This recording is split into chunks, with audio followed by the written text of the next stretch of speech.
one of the members of the Judicial Service Commission, Senior Counsel, Professor Tom Ojienda. Thank you so much for making time for us. Tomorrow, you start sifting through the applications. First, what kind of pressure are you in? There's a lot of lobbying from the government, from cartels of lawyers, from civil society. What kind of pressure are you in as JSC, and what exactly will you be looking at? I would say that the lobbying is a perception, I would say. We have up to 14 days to do the shortlisting. That means between tomorrow and the 21st. And then on the 21st, we will publish a list of those who would have been shortlisted for interview. And after that, we have another period of 21 days for public outreach to enable the public give us feedback on the candidates. So there'll be engagement all through till the when we receive issues or when the public gives feedback on the candidates, then we will of course have opportunity to deal with the issues before the interview. You're saying the lobbying is a perception. There is lobbying, but it's not going to affect JSC, or there's no lobbying at all? I'll tell you that I have not been lobbied, but I believe that there are perceptions about who belongs to what camp or who stands for what. For example, I believe that an intellectual lobbying, if the perception is to contribute to the process by telling us who stands for what and who is the best in terms of character, in terms of soft skills, who is the best candidate to have a seat. I think that is fine, but I think the public should have it clear that it is the 10 members of the Judicial Service Commission that will make a decision.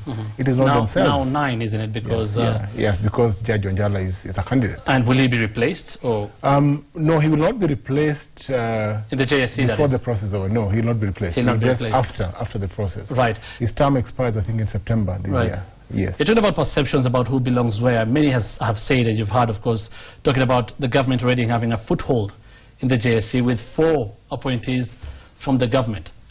I think appointments and independence are two things. I'll tell you this, that even those perceived to be government appointees are very independent commissioners. I've sat with them, and I know that they are very independent people.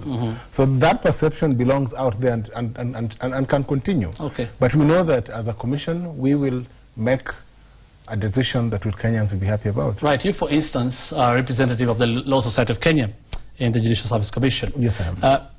Are you seeking the views of LSK? Should you seek, or will you seek, or have you sought their views on the applicants and who is the right person? What kind of Chief Justice LSK would want to see? Being a representative of LSK in the JSC. I think the Law Society will participate informally, and I think that it can have its own process where it can go through a process where candidates can submit themselves to their process. But we are independent commissioners. We can, so you won't seek? We can consult informally, but we will not be seeking formal engagement because we are independent commissioners. But my point is, being representatives of different entities in the JSC, must you seek or should you seek? No, we are independent commissioners. You cannot seek or want to go by what your nominating body wants. You will have to independently assess the candidates that will present themselves before you for interview. Right. Pronouncements have been made already, for example, by Majority Leader Adan Duale. He said that the Chief Justice position cannot go, for instance, to central Kenya because the head of the executive and the head of the legislature come from that region. Does that matter to you? Will you consider regional balancing? I will tell you this. The leader of majority says very many things, and so do other politicians. We hear those things, but we ignore them. We will be guided by the canons of our shortlisting and the interviews, and the best candidate will be presented for nomination. So is regional balance something you're going to look at, or even gender balance? Or? We are guided by gender parity and gender equality. In terms of gender equity, in terms of the 3 positions, we have Chief Justice, Deputy Chief Justice, and Supreme Court Judge. We will be guided by that, and also regional balance. Those are principles that are provided for under the Constitution. Chapter 6 is clear on the other guiding principles, integrity.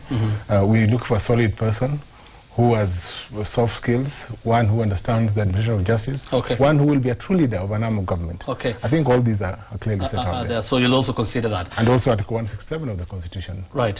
Jurist of 15 years, excellent writing skills, and judgment, an excellent judicial officer of over 15 years. I think we're looking at all those things. And now that you've mentioned this other position, the Deputy Chief Justice and another Supreme Court judge, do you see it as JSC as an advantage to fill all these three positions together? Because it has been said there are some people, some lobbyists who are very keen on having the three positions being filled together so that there can be some horse trading. It is important that the three positions be filled together because of the balance. The Supreme Court must be a balanced court. We already know, for instance, that there are members of the court from certain regions. But we also know that we are looking for the best candidate. So when you fill the three positions at once, they fell vacant at once. They must be filled at once.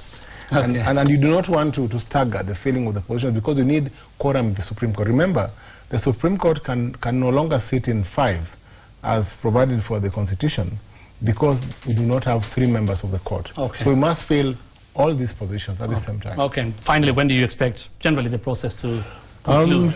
In terms of timelines, I've told you we have 14 days for shortlisting. 21st, we'll have a published shortlist, probably before then. If we do it in 7 days, that will be better. We have then 21 days engagement with the public.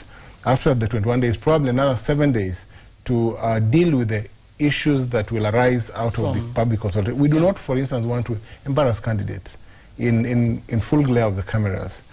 If there are issues to be dealt with, we will deal and investigate those issues beforehand. If all goes well, we're looking at interviews by September, 29th August, 1st September. We should have interviews. So through, say, because we have 14 for Chief Justice, 15 Deputy, 21 for Supreme Court, this is shocking. We are looking at the 29th or 30th of September as the end of the day for interview, because we in terms of our guidelines, we'll be doing 2 candidates per day.